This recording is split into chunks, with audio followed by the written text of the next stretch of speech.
Mais uma leitura de Halloween que eu trago aqui para vocês. A segunda leitura deste mês de outubro, o mês das bruxas, né? O dia das bruxas está chegando. Então tô fazendo essa série de 4 vídeos lendo histórias brasileiras de terror. O primeiro foi um cordel que narrava a história de 2 vaqueiros no sertão nordestino e que enfrentaram um lobisomem para salvar 2 meninas que estavam presas num casarão no meio do sertão. O link dessa primeira leitura está aqui na descrição para você conferir. E hoje eu trago mais uma história. Essa aqui vocês vão se arrepiar. A Dança dos Ossos, de Bernardo Guimarães. Essa história realmente vai fazer você tremer na base. Bernardo Guimarães é um dos maiores escritores que nós temos do período considerado romântico da literatura, mas não é o romantismo que você está pensando, não. É aquele romantismo ligado às coisas góticas, sabe? Mórbidas, que falam de terror. Com certeza, Bernardo Guimarães é um dos maiores escritores do século XIX que nós tivemos aqui na nossa literatura. E uma das características que eu gosto muito nele é que ele trazia as coisas brasileiras ligadas ao terror, né? Então era o legítimo terror brasileiro. A Dança dos Ossos, de Bernardo Guimarães. Uma história que se passa no sertão ali, na fronteira entre Minas, Goiás. Ele conhecia muito bem o sertão brasileiro, então ele traz esse clima para essa história. É uma história que já foi publicada em várias antologias, uma delas é esta aqui, ó, Melhores Contos Brasileiros de Todos os Tempos. Também está em outras antologias, como por exemplo a antologia Medo Imortal, da editora Darkside. Então já senta aí confortável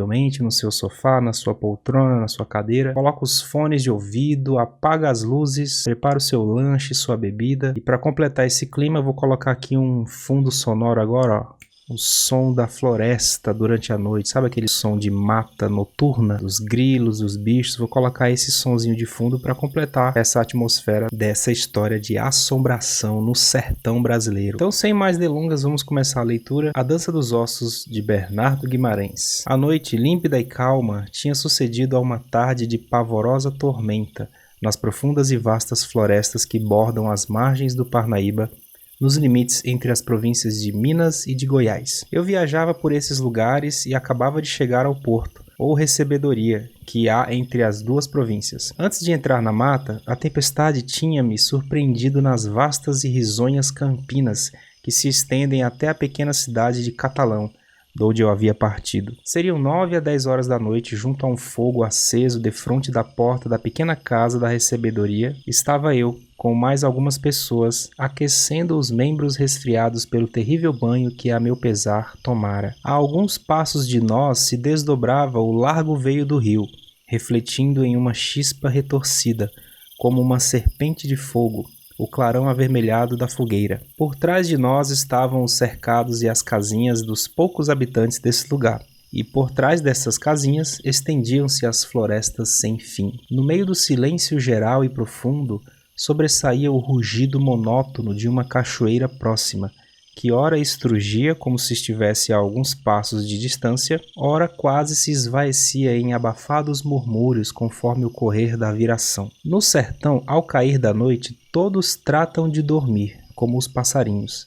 As trevas e o silêncio são sagrados ao sono, que é o silêncio da alma. Só o homem nas grandes cidades, o tigre nas florestas e o mocho nas ruínas, as estrelas no céu e o gênio na solidão do gabinete, costumavam velar nessas horas que a natureza consagra ao repouso. Entretanto, eu e meus companheiros, sem pertencermos a nenhuma dessas classes, por uma exceção de regra, estávamos acordados a essas horas. Meus companheiros eram bons e robustos caboclos, dessa raça semi-selvática e nômade, de origem dúbia entre o indígena e o africano, que vagueia pelas infindas florestas que correm ao longo do Parnaíba, e cujos nomes de certo não se acham inscritos nos assentos das freguesias e nem figuram nas estatísticas que dão ao império não sei quantos milhões de habitantes. O mais velho deles, de nome Cirino, era o mestre da barca que dava passagem aos viandantes. De bom grado eu o compararia a Caronte, barqueiro do Averno, se as ondas turbulentas e ruidosas do Parnaíba, que vão quebrando o silêncio dessas risonhas solidões cobertas da mais vigorosa e luxuriante vegetação, pudessem ser comparadas às águas silenciosas e letárgicas do Aqueronte. Algumas dessas palavras a gente não entende, o contexto já nos ajuda a entender o sentido geral, então vamos continuar a leitura. Temos agora um diálogo que vai acontecer entre o Cirino, né, que era um dos companheiros da primeira pessoa que está narrando a história, e ele próprio, que inicia o diálogo aí com ele. Meu amo de certo saiu hoje muito tarde da cidade, perguntou-me ele. Não, era apenas meio-dia. O que me atrasou foi o aguaceiro que me pilhou em caminho. A chuva era tanta e tão forte o vento que meu cavalo quase não podia andar. Se não fosse isso, ao pôr do sol eu estava aqui. Então, quando entrou na mata já era noite? Oh, se era, já tinha anoitecido, havia mais de 1 hora. E vós-me-cê não viu aí no caminho nada que o incomodasse? Esse VM aqui é vós-me-cê, viu, gente? Porque lembrando, esse conto foi escrito no século XIX, então a linguagem da época era assim. E vós-me-cê não viu aí no caminho nada que o incomodasse? Nada, Cirino, a não ser às vezes o mau caminho e o frio, pois eu vinha ensopado da cabeça aos pés. De veras, não viu nada? Nada? É o primeiro. Pois hoje, que dia é? Hoje é sábado. Sábado, que me diz? E eu na mente que hoje era sexta-feira. Ó, senhorinha, eu tinha precisão de ir hoje ao campo buscar umas linhas que encomendei para meus anzóis e não fui, porque esta minha gentinha de casa me disse que hoje era sexta-feira.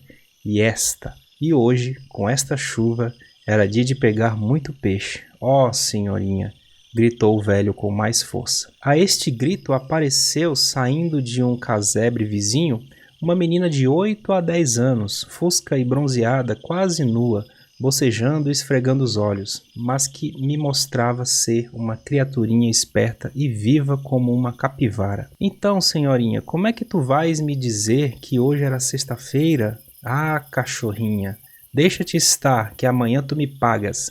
Então hoje, que dia é? Eu também não sei, papai. Foi a mamãe que me mandou que falasse que hoje era sexta-feira. É o que tua mãe sabe ensinar-te, é a mentir. Deixa que vocês outra vez não me enganam mais. Sai daqui, vai-te embora dormir, velhaquinha. Depois que a menina, assim enxotada, se retirou, lançando um olhar cobiçoso sobre umas espigas de milho verde que os caboclos estavam a assar, o velho continuou. Veja o que são artes de mulher. A minha velha é muito ciumenta e inventa todos os modos de não me deixar um passo fora daqui.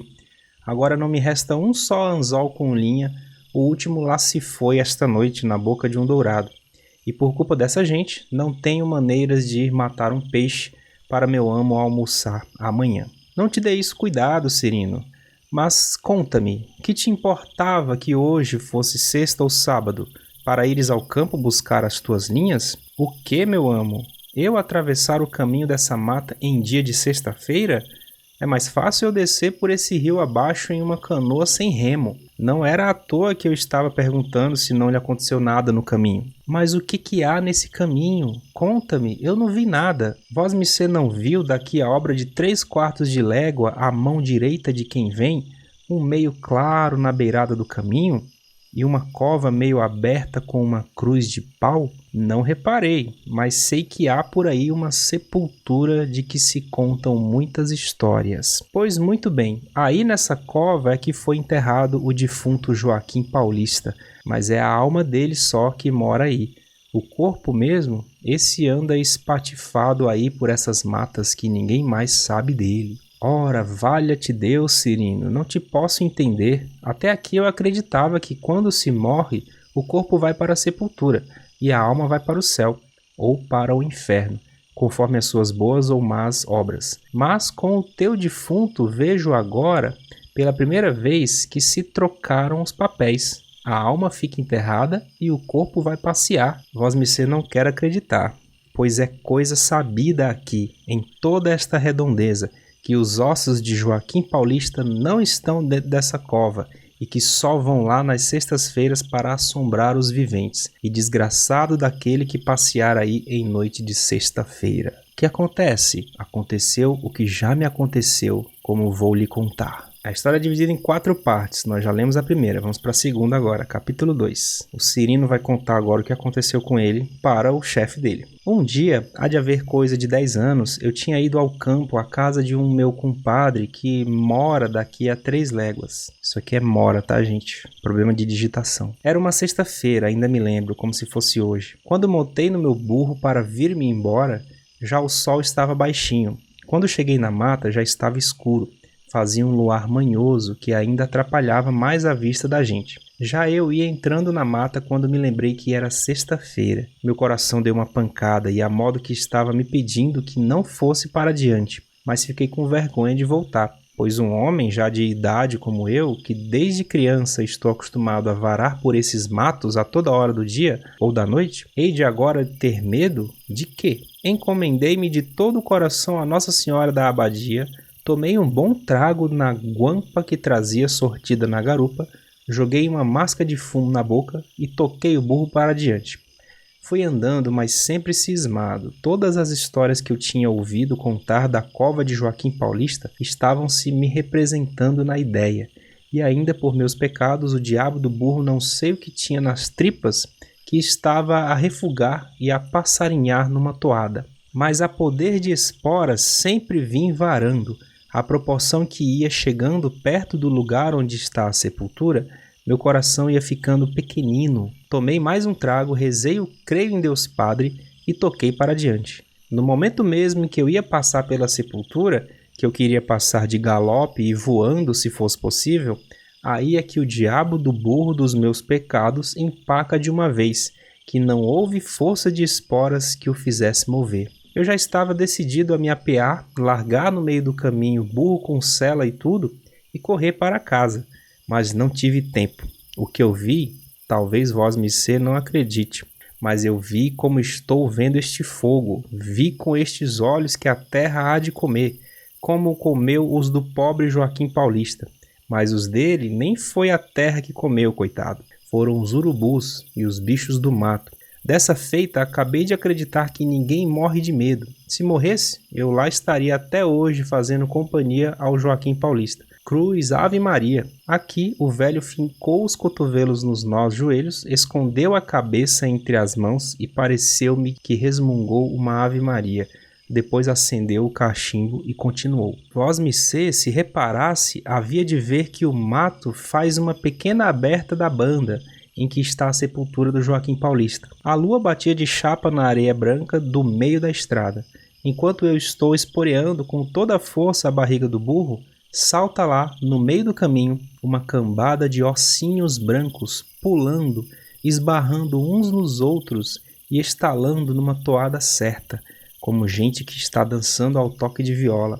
Depois, de todos os lados, vieram vindo outros ossos maiores, saltando e dançando da mesma maneira. Já pensou você andar à noite no meio do mato e ver uns ossos saindo da sepultura, dançando e pulando até você? Credo. Por fim de contas, veio vindo lá de dentro da sepultura uma caveira branca como papel e com os olhos de fogo e dando pulos como sapo, foi-se chegando para o meio da roda. Daí começaram aqueles ossos todos a dançar em roda da caveira que estava quieta no meio, dando de vez em quando pulos no ar e caindo no mesmo lugar, enquanto os ossos giravam num corrupio, estalando uns nos outros, como o fogo da queimada quando pega forte num sapezal. Eu bem queria fugir, mas não podia, meu corpo estava como estátua, meus olhos estavam pregados naquela dança dos ossos, como o sapo quando enxerga a cobra.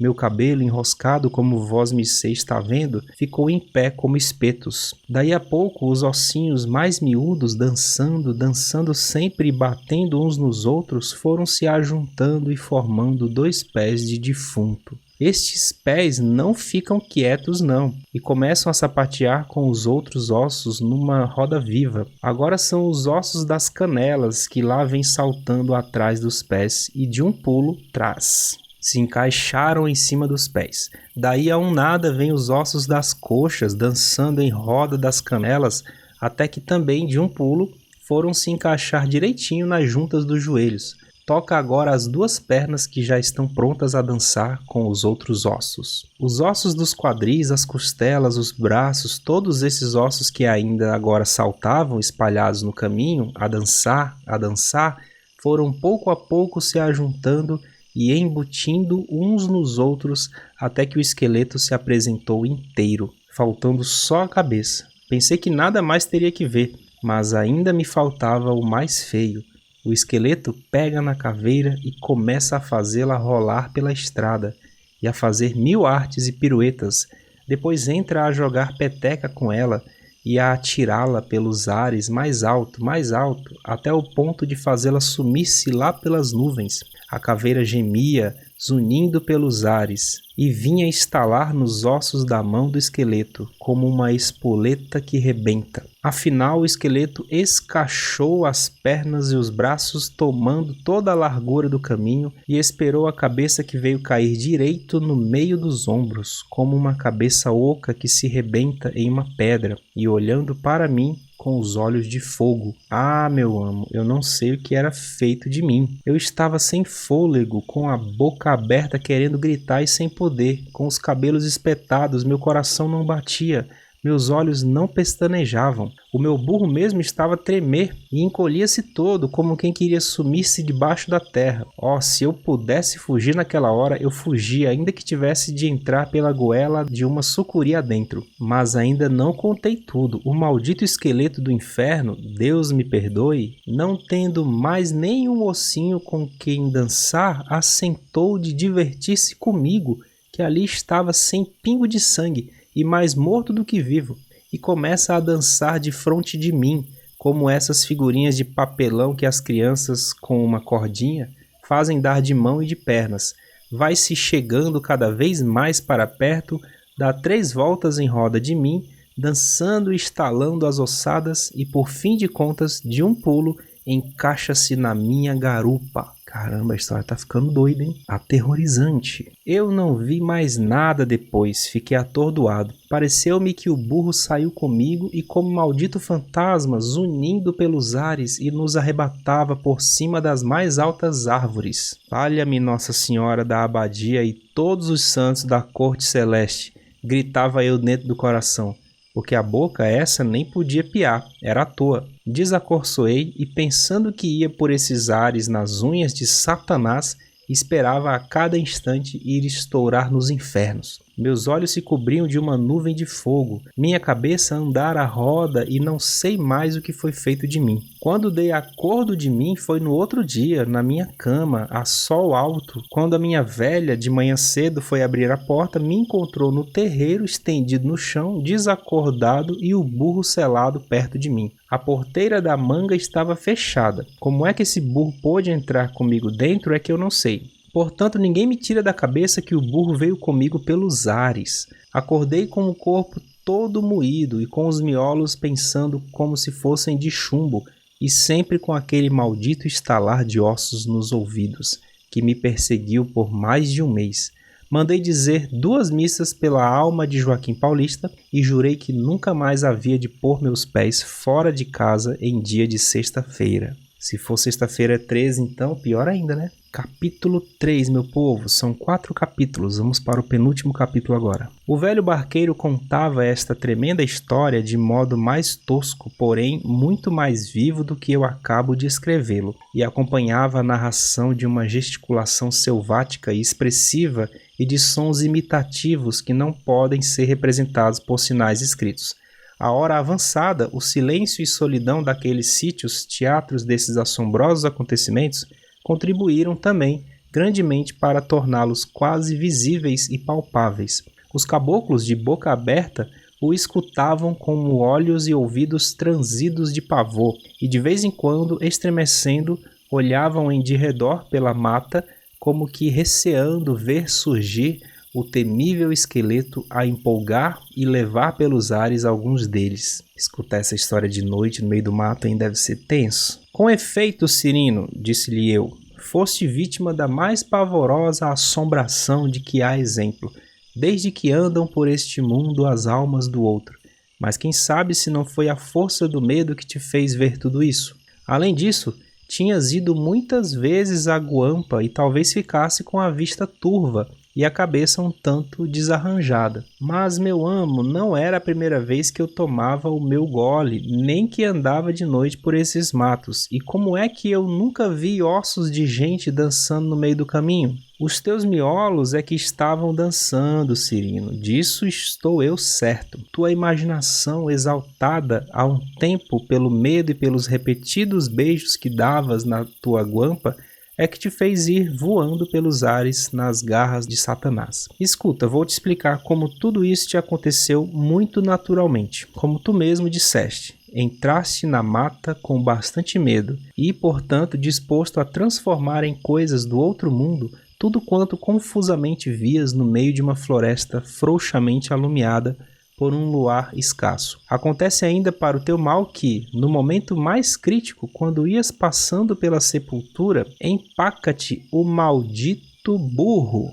Faço ideia de como ficaria essa pobre alma e até me admiro de que não visse coisas piores. Mas então, que diabo eram aqueles ossos a dançarem tão certo como se fosse a toque de música? E aquele esqueleto branco que trepou na garupa e me levou por esses ares? Eu te digo, os ossinhos que dançavam não eram mais do que os raios da lua que vinham peneirados por entre os ramos dos arvoredos, balançados pela viração, brincar e dançar na areia branca do caminho. Os estalos que ouvias eram, sem dúvida, de alguns porcos do mato, ou qualquer bicho. Eu acho que esse PDF aqui, que está disponível na descrição para vocês baixarem e lerem, ele deve ter alguns problemas de digitação. Nesse livro aqui não tem esses probleminhas de digitação, ortografia, repetição. Mas vamos continuar. Vou voltar aqui dos estalos. Os estalos que ouvias eram, sem dúvida, de alguns porcos do mato ou qualquer bicho que andavam por ali perto a quebrar nos dentes cocos de baguaçu, o que, como bem sabes, faz uma estralada dos diabos. E a caveira, meu amo, de certo era alguma cabaça velha que um rato do campo vinha rolando pela estrada. Não era preciso tanto. Uma grande folha seca, uma pedra, um toco, tudo te podia parecer uma caveira naquela ocasião. Tudo isto te fez andar à roda, a cabeça azuinada, e o mais, tudo que viste foi obra de tua imaginação e de teus sentidos perturbados. Depois, qualquer coisa, talvez um maribondo que o picou. Maribondo de noite? Ora, meu amo, exclamou o velho com uma gargalhada. Pois bem, fosse o que fosse, qualquer outra coisa ou capricho de burro, o certo é que o teu macho saiu contigo aos corcovos, ainda que atordoado, o instinto da conservação fez que te agarrasses bem à sela, e tiveste a felicidade de vir dar contigo em terra mesmo à porta de tua casa, e eis aí tudo. O narrador, a primeira pessoa, não quer acreditar, na história do Cirino, ele está sendo cético. O velho barqueiro ria com a melhor vontade, zombando de minhas explicações. Qual, meu amo, disse ele, réstia de luar não tem parecença nenhuma com o osso de defunto, e bicho do mato de noite está dormindo na toca e não anda roendo coco. E pode vós-me-ser ficar certo de que, quando eu tomo um gole, ali é que minha vista fica mais limpa e o ouvido mais afiado. É verdade, e a tal ponto que até chegas a ver e ouvir o que não existe. Meu amo tem razão. Eu também, quando era moço, não acreditava em nada disso, por mais que me jurassem. Foi-me preciso ver para crer, e Deus o livre a vós-me-ser de ver o que eu já vi. Eu já vi, Girino, já vi, mas nem assim acreditei. Como assim, meu amo? É que nesses casos eu não acredito nem nos meus próprios olhos, senão depois de estar bem convencido por todos os modos de que eles não enganam. Eu te conto um caso que me aconteceu. Eu ia viajando sozinho, por onde não importa, de noite, por um caminho estreito, em cerradão fechado, e vejo ir andando a alguma distância diante de mim qualquer coisa que na escuridão não pude distinguir. Aperto um pouco o passo para reconhecer o que era e vi clara e perfeitamente dois pretos carregando um defunto dentro de uma rede. Bem poderia ser qualquer criatura viva que estivesse doente ou mesmo em perfeita saúde, mas nessas ocasiões a imaginação, não sei porquê, não nos representa senão defuntos. Uma aparição daquelas, em lugar tão ermo e longe de povoação, não deixou de me causar terror. Contudo, o caso não era extraordinário. Carregar um cadáver em rede para ir sepultá-lo em algum cemitério vizinho é coisa que se vê muito nesses sertões, ainda que àquelas horas o negócio não deixasse de tornar bastante suspeito. Piquei o cavalo para passar adiante daquela sinistra visão que me estava incomodando o espírito, mas os condutores da rede também apressaram o passo e se conservavam sempre na mesma distância. Pus o cavalo a trote, os pretos começaram também a correr com a rede. O negócio ia se tornando mais feio.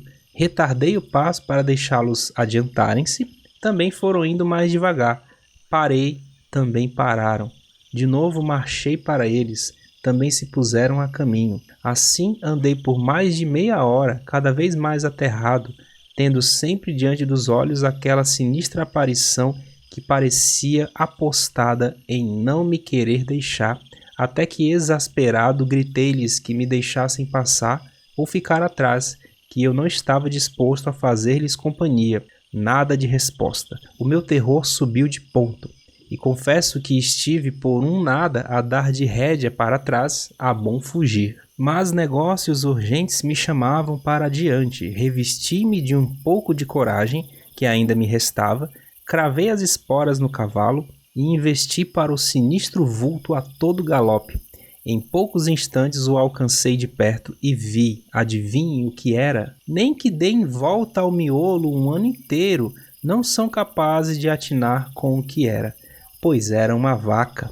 Essa aqui foi a história do amo, né, do patrão, contando para o Cirino acreditar que, às vezes, o que a gente vê no meio da mata de noite é uma ilusão. E os ouvintes dele responderam: uma vaca? Como? Sim, senhores, uma vaca malhada que tinha a barriga toda branca. Era a rede, e os quartos traseiros e dianteiros inteiramente pretos eram os dos negros que a carregavam. Pilhada por mim naquele caminho estreito, mais um problema aqui, né? Sem poder desviar nem para uma banda nem para outra, porque o mato era um cerradão tapado. O pobre animal ia fugindo diante de mim. Se eu parava, também parava, porque não tinha necessidade de viajar. Se eu apertava o passo, lá ia ela também para diante, fugindo de mim. Entretanto, se eu não fosse reconhecer de perto o que era aquilo, ainda hoje havia de jurar que tinha visto naquela noite 2 pretos carregando um defunto em uma rede. Tão completa era a ilusão. E depois, se quisesse indagar mais do negócio, como era natural, sabendo que nenhum cadáver se tinha enterrado em toda aquela redondeza, havia de ficar acreditando de duas uma: ou que aquilo era coisa de outro mundo, ou, o que era mais natural, que algum assassinato horrível e misterioso tinha sido cometido por aquelas criaturas. A minha história nem de leve abalou as crenças do velho barqueiro, que abanou a cabeça, disse-me chasqueando: a sua história está muito bonita, mas perdoe que eu lhe diga, eu, por mais escuro que estivesse à noite, por mais que eu tivesse entrado no gole, não podia ver uma rede onde havia uma vaca. Só pelo faro eu conhecia. Meu amo de certo tinha poeira nos olhos. Mas vamos que vosmecê, quando investiu para os vultos, em vez de esbarrar com uma vaca, topasse mesmo uma rede carregando o defunto, que este defunto, saltando fora da rede, lhe pulasse na garupa e o levasse pelos ares, com o cavalo e tudo, de modo que vosmecê não desse acordo de si, senão no outro dia em sua casa, e sem saber como. Havia de pensar ainda que eram abusões? E agora vocês vão perceber que esta parte aqui é a mesma que esta parte aqui, tá, pessoal? É um problema do PDF, tá? O texto original ele não tem esse problema. Vamos eliminar essa parte aqui que está repetida, tá? Então beleza, o Cirino pergunta: havias de pensar ainda que eram abusões? E o amo responde aqui, ó: esse não era o meu medo. O que eu temia era que aqueles negros acabassem ali comigo e, em vez de um, carregassem na mesma rede 2 defuntos para a mesma cova. O que dizes era impossível. Impossível? E como é que me aconteceu? Se não fosse tão tarde para vosmecê acabar de crer, eu lhe contava por que motivo a sepultura de Joaquim Paulista ficou sendo assim mal assombrada. Mas meu amo viajou, há de estar cansado da jornada e com sono. Qual sono? Conta-me, vamos a isso, pois vai escutando. Vamos agora entrar para o último capítulo da história, que está arrepiante, hein? Agora vamos ver o que de fato aconteceu. Ele vai contar a história do defunto, o tal do Joaquim Paulista. O tal do Joaquim Paulista era um cabo do destacamento que naquele tempo havia aqui no Porto. Era bom rapaz e ninguém tinha queixa dele. Havia aqui também, por este tempo, uma rapariga por nome Carolina, que era o desassossego de toda a rapaziada. Era uma caboclinha escura, mais bonita e sacudida. Esse mas aqui, né, tá incomodando, né, gente? Mas é aquela coisa, né, um texto do século XVIII. Como ela aqui ainda não pisou outra, com uma viola na mão, a rapariga tocava e cantava que dava gosto. Quando saía para o meio de uma sala, tudo ficava de queixo caído. A rapariga sabia fazer requebrados e sapateados que eram um feitiço. Em casa dela, que era um ranchinho ali da outra banda, era súcias todos os dias. Também todos os dias havia solados de castigo por amor de barulhos e desordens. Joaquim Paulista tinha uma paixão louca pela Carolina, mas ela anda de amizade com um outro camarada de nome Timóteo, que a tinha trazido de Goiás, ao qual queria muito bem. Vai um dia, não sei que diabo de dúvida tiveram os dois, que a Carolina se desapartou do Timóteo e fugiu para a casa de uma amiga aqui no campo. Joaquim Paulista, que há muito tempo bebia os ares por ela, achou que a ocasião era boa, e tais artes armou, tais agrados fez a rapariga, que tomou conta dela. Ali, pobre rapaz, se ele adivinhasse, nem nunca teria olhado para aquela rapariga. O Timóteo, quando soube do caso, urrou de raiva e de ciúme. Ele estava esperando que, passados os primeiros arrufos da briga, ela o viria procurar se ele não fosse buscá-la, como já de outras vezes tinha acontecido.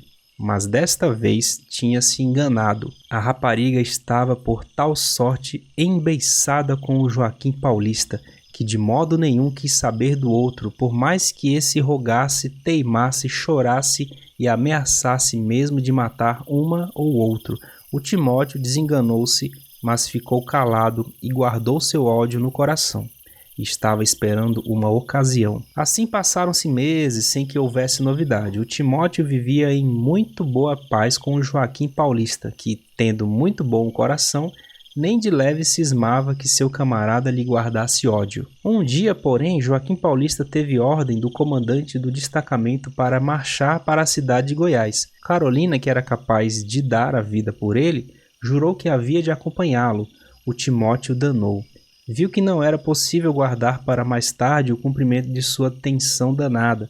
Jurou que ele havia de acabar desgraçado, mas que Joaquim Paulista e Carolina não haviam de ir viver sossegados longe dele, e assim combinou com outro camarada, tão bom ou pior do que ele, para dar cabo do pobre rapaz. Nas vésperas da partida, os dois convidaram ao Joaquim para irem ao mato caçar. Joaquim Paulista, que não maliciava nada, aceitou o convite e no outro dia de manhã saíram os três a caçar pelo mato. Só voltaram no outro dia de manhã mais dois somente. Joaquim Paulista, esse tinha ficado, Deus sabe aonde. Vieram contando com lágrimas nos olhos que uma cascavel tinha mordido Joaquim Paulista em duas partes e que o pobre rapaz, sem que eles pudessem valer-lhe, em poucas horas tinha expirado no meio do mato, que não podendo carregar o corpo, porque era muito longe, e temendo que o não pudessem encontrar mais e que os bichos o comessem, o tinham enterrado lá mesmo, e para prova disso mostravam a camisa do desgraçado, toda manchada de sangue preto e envenenado. Mentira tudo! O caso foi este, como depois se soube. Quando os dois malvados já estavam bem longe por essa mata abaixo, deitaram a mão no Joaquim Paulista, o agarraram e amarraram em uma árvore. Enquanto estavam nesta lida, o coitado rapaz, que não podia resistir àqueles dois ursos, pedia por quantos santos a que não judiassem com ele, que não sabia que mal tinha feito a seus camaradas, que se era por causa da Carolina, ele jurava nunca mais pôr os olhos nela, e iria embora para Goiás, sem ao menos dizer-lhe adeus. Era à toa, os dois malvados nem ao menos lhe davam resposta. O camarada de Timóteo era mandigueiro e curado de cobra, pegava ai no mais grosso jaracuçu ou cascavel, as enrolava no braço, no pescoço, metia a cabeça delas dentro da boca, brincava e judiava com elas de toda maneira, sem que lhe fizessem mal algum. Na hora em que ele enxergava uma cobra, bastava pregar os olhos nela, a cobra não se mexia do lugar. Em cima de tudo, o diabo do soldado sabia um assovio com o que chamava cobra quando queria. A hora que ele dava esse assovio, se havia por ali perto alguma cobra, havia de aparecer por força. Dizem que ele tinha parte com o diabo e todo mundo tinha medo dele como do próprio capeta. Depois que amarraram bem amarrado o pobre Joaquim Paulista, o camarada do Timóteo desceu pelas furnas de uns grotões abaixo e andou por lá muito tempo, assoviando o tal assovio que ele conhecia.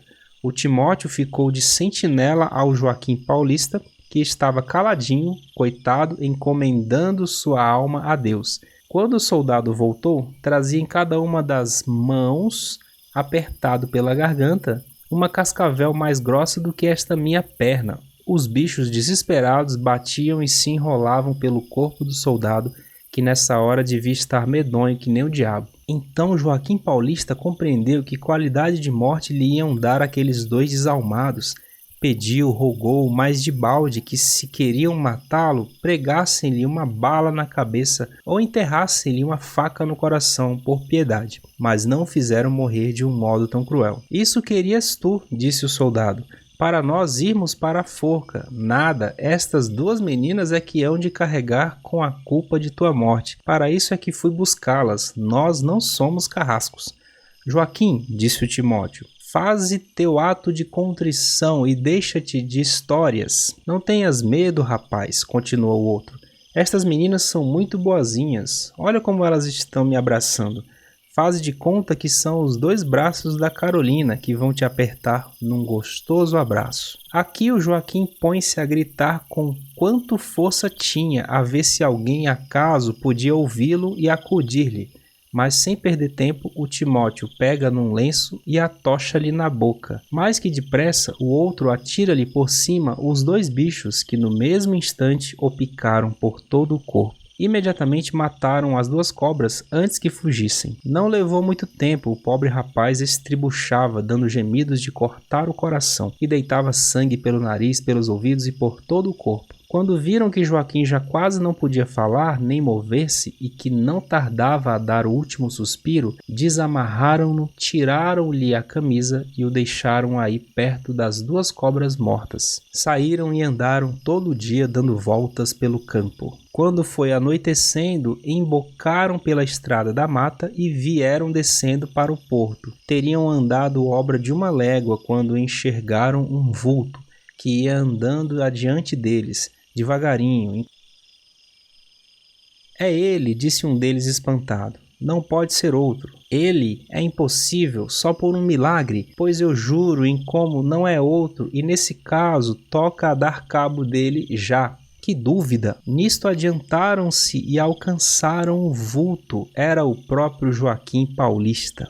Sem mais demora, socaram-lhe a faca no coração e deram-lhe cabo dele. Agora, como há de ser? Diz um deles, não há remédio se não fugir, senão estamos perdidos. Qual fugir? O comandante talvez não cisme nada, e no caso que haja alguma coisa, estas cadeiazinhas desta terra são nada para mim, portanto vai tu escondido lá embaixo no porto e traz uma enxada.